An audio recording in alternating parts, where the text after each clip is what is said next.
Hi friends, இன்னைக்கு Sunday சமையல் என்னன்னு பார்க்கலாமா? வாங்க. சண்டே என்ன ஸ்பெஷல் பார்த்தீங்கன்னா, எங்கள் வீட்டில் கருவாட்டு குழம்பு தான். கருவாட்டு குழம்பு யாருக்கெல்லாம் பிடிக்கும்? லைக் பண்ணுங்கள், மறக்காமல் கமெண்ட் பண்ணுங்கள். உங்கள் வீட்டிலலாம் இன்னைக்கு சண்டே லன்ச் என்ன ஸ்பெஷல் சொல்லிட்டு கமெண்ட் பண்ணுங்கள். வாங்க எப்படி செய்கிறதுன்னு பார்க்கலாம். இதில் நம்ம உருளைக்கிழங்கு, மாங்காய் இதெல்லாம் நம்ம ஆட் பண்ண போகிறோம். ஃபஸ்ட்டு ஸ்டவ் ஆன் பண்ணிவிட்டு கடாயை வச்சுருங்க. கடாய் நல்லா ஹீட் ஆனதுக்கப்புறமா தேவையான அளவு ஆயில் ஆட் பண்ணிக்கோங்க. ஆயில் நல்லா ஹீட் ஆனதுக்கப்புறமா கடுகு, அந்த குட்டி ஸ்பூன் இருக்கு இல்லையா, அந்த குட்டி ஸ்பூனில் ஒரு ஸ்பூன் கடுகு போட்டிருக்கேன். அதே ஸ்பூனில் ஒரு ஸ்பூன் வெந்தயம் போடுறேன். வெந்தயம் ரொம்ப கரைஞ்சிடக்கூடாது, மீடியம் ஃப்ளேமில் வச்சுக்கோங்க. லேசாக புரிஞ்சதுக்கப்புறமா 4 ஆனியன் கட் பண்ணி வச்சுருக்கேன். ஆனியனையும் அது கூட ஆட் பண்ணி நல்லா வதக்கி விடுங்க. ஆனியன் நல்லா வதக்குங்க. வதக்குற இடையிலேயே அது கூட ஒரு 10 பல்லு பூண்டு அது கூட ஆட் பண்ணி அதையும் சேர்த்து நல்லா வதக்கி விடுங்க. ஆனியன் நல்லா பொரிஞ்சதுக்கப்புறமா ஒரு 4 தக்காளி நீல நீளமாக கட் பண்ணி வச்சுருக்கேன். அந்த தக்காளியும் அது கூடவே ஆட் பண்ணிவிட்டு நல்லா வதக்கி விடணும். தக்காளி, வெங்காயம் எல்லாமே தக்காளியெல்லாம் சீக்கிரமாக வதங்கிறதுக்காக கொஞ்சமாக ஒரு 1/4 ஸ்பூன் கல்லுப்பு அதில் ஆட் பண்ணுறேன். கல்லுப்பு போட்டு சீக்கிரமாக வதங்கிடும் தக்காளி. ஸோ அதனால் கல்லுப்பு கொஞ்சம் போட்டு நல்லா வதக்கிட்டு, நல்லா வதங்கினதுக்கப்புறமா இப்போது ஸ்டவ் நம்ம ஹை ஃப்ளேமில் வச்சு கூட வதக்கிக்கலாம்.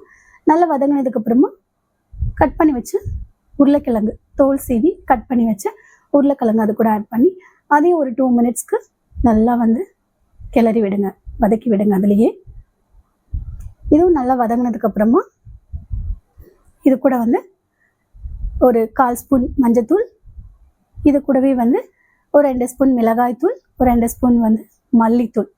அப்புறம் இது கூட என்ன ஆட் பண்ண போகிறேன்னு பார்த்தீங்கன்னா, ஒரே ஒரு ஸ்பூன் சாம்பார் பொடி. சாம்பார் பொடி போட்டால் இன்னும் டேஸ்டியாக நல்லாயிருக்கும். ஸோ அதனால் ட்ரை பண்ணியிருக்கேன். சாம்பார் பொடியும் போட்டிருக்கேன். அப்புறம் ஆல்ரெடி நம்ம கல்லுப்பு போட்டிருக்கோம். ஸோ அதனால் இப்போ தேவையான அளவு கொஞ்சமாக சால்ட் ஆட் பண்ணிக்கோங்க. இல்லை கல்லுப்பு போடுறதுனால கொஞ்சமாக ஆட் பண்ணி இது எல்லாத்தையும் சேர்த்து மிக்ஸ் பண்ணி நல்லா கிளறி வதக்கிட்டுருங்க. ஒரு 2 மினிட்ஸ்க்கு அப்படியே மீடியம் ஃப்ளேமில் வச்சு நல்லா வதக்கணும். ஒரு 2 மினிட்ஸ்க்கு நல்லா வதக்கி விட்டதுக்கப்புறமா அந்த எண்ணெய் பிரிஞ்சு வரும் இல்லையா, எண்ணெய் பிரிஞ்சு வரும்போது அந்த ஸ்டேஜில் நம்ம தேவையான அளவு தண்ணி ஆட் பண்ணிக்கலாம். அந்த உருளைக்கிழங்கு மசாலா எல்லாமே முழுகிற அளவுக்கு தண்ணி நல்லா ஆட் பண்ணிவிட்டு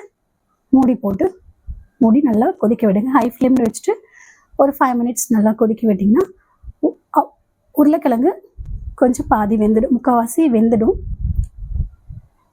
இப்போ நம்ம சமைக்கும் போது எனக்கு ஒரு தோணுது, சரி உங்ககிட்ட ஷேர் பண்ணுறேன். நான் சின்ன வயசில் இருக்கும்போது அம்மாலாம் சமைச்சு கொடுப்பாங்க, நல்லா டேஸ்டியாக சமைச்சு கொடுப்பாங்க. ஸோ அவங்க சமைக்கும் போது எவ்வளோ கஷ்டப்பட்டிருப்பாங்க, கையில் சுட்டிருப்பாங்க, எவ்வளோ கஷ்டப்பட்டிருப்பாங்க. இப்போ நம்ம வளர்ந்து நம்ம சமைக்கும் போது தான் தெரியுது எவ்வளோ கஷ்டம் அப்படின்னு சொல்லிட்டு இல்லையா. அது ஞாபகம் வருது எனக்கு. சமைக்கும் போதெல்லாம் எங்கள் அம்மா ஞாபகம் தான் வரும், பட் அம்மா இல்லை. It's okay. சரி வாங்க, இப்போது உருளைக்கிழங்கு முக்கால்வாசி பாயில் ஆகிடுச்சு. இப்போது நம்ம மாங்காய்லாம் சேர்த்துடலாம். அதில் மாங்காய் சேர்த்துட்டு இது கூடவே நம்ம என்ன பண்ண போகிறோன்னா, தேங்காய் 2 தேங்காய் பத்தை அரைச்சி தேங்காய் இது கூட ஆட் பண்ணியிருக்கோம். ஏன் தேங்காய் ஆட் பண்ணியிருக்கோன்னா, சப்போஸ் குழம்பு கொஞ்சம் தண்ணியாக ஆகிடுச்சு அப்படின்னா நம்ம தேங்காய் ஆட் பண்ணிக்கலாம், கொஞ்சம் திக்னஸ் கிடைக்கும்.